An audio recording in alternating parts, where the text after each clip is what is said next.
అంటే మీరు ఒకటిగా ఉన్నారా? మీరు చెప్పండి. మీరు ఒకటి అంటారు, మరి రెండోది ఎవరు? దేహమేగా. రెండో దేహం ఎలా అవుతుంది? ఇప్పుడు నా అనుభవం నాకుంది, నీ అనుభవం నీకుంది, ఈ రెండు నాకే ఉన్నాయి కదా. నేను ఉన్నాను, శబ్దంలో ఏముంది? ఉనికి. ఉనికిగా ఉన్నాను అంతే. ఉనికి అంటే అస్తిత్వం, ఉండుట, అదే సత్వం. ఉనికి పదం ఉనికి, ఉండుట సత్తు. అనుభవం అనుభూతిగా ఉన్నాను, అనుభవానుభూతి కూడా సత్తే. చిత్తు, చిత్తే సత్తు. ఆనందంగా ఉన్నాను, ఆనందంగా.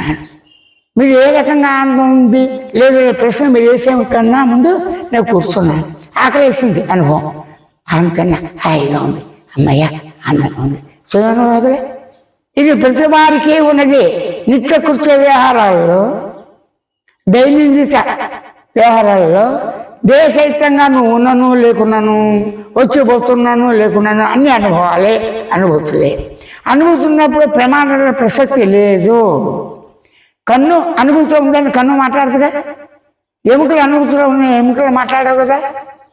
ఆవితే రక్తం, మాంసం, అన్ని రకాలు, నరాలు, కొవ్వు, దుర్వాసన, సువాసన, అనుభూతి ఉంది కదా. అనుభూతిని గుర్తించడానికి ఏం చేయాలి? వాసన రూపం. వాసనగా ఉంది, ముక్కు ఉంది కదా, చెడు వాసన, దుర్వాసన. నాలుక ఉంది కదా, నాలుక ఎలా ఉంది? రుచిగా ఉంది. నాలుక నుంచి ఆవిడ వస్తుంది, కంపోస్ట్. ఇప్పుడు నాలుకకి వాసన రసం ఉందా, రుచి రసం ఉందా? రుచి. రుచి రసం ఉందని నాలుగు చెప్పదు. ముక్కు గ్రహించి దుర్వాసన ఉందని ఏంటి వాసన అని అనుకునేవాడిగా, భావించేవాడిగా, గుర్తించేవాడిగా ఉన్న నేనే స్వయంగా మూగ సంజ్ఞతో ముక్కు వాసన, దుర్వాసన ఉన్నాయి, ఇవన్నీ సర్వక్రియలు. ఏ పని చేసినా చేయకపోయినా పని చేసేవాడు ఉండి చేరాలి. కర్మ అంటే ఏంటి? కదలిక. కదలిక అంటే ఏంటి? పని. పని అంటే పని చేసేవాడు, కర్త, కర్మ, క్రియ. మరి దానివల్ల ఫలితం ఉంటుందా? సుఖం కావచ్చు, దుఃఖం కావచ్చు. కదలిక లేకుండా పని లేదుగా. అనుభవించేవాడు ఉండాలంటే కర్మ చేయాలిగా, సంఘటన ఉండాలి కదా, ఆలోచన ఉండాలి కదా. ఇవన్నీ నాకే స్వయంగా ఉండుట, స్వయంగా గుర్తించుట, గమనించాలి, తెలుసుకుంటే సహజ స్వానుభవమే కనుక ఉన్నాను అని కొత్తగా గుర్తించడం ఏమిటి? ఆకలి కొత్తగా గుర్తించావా? ఎప్పుడు గుర్తించావు?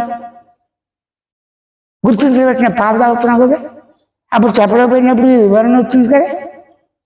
అది వివరణ ఎవరు చేశారు? ఫస్ట్ నేను శరీరాన్ని వివరణ ఎవరు చేశారు?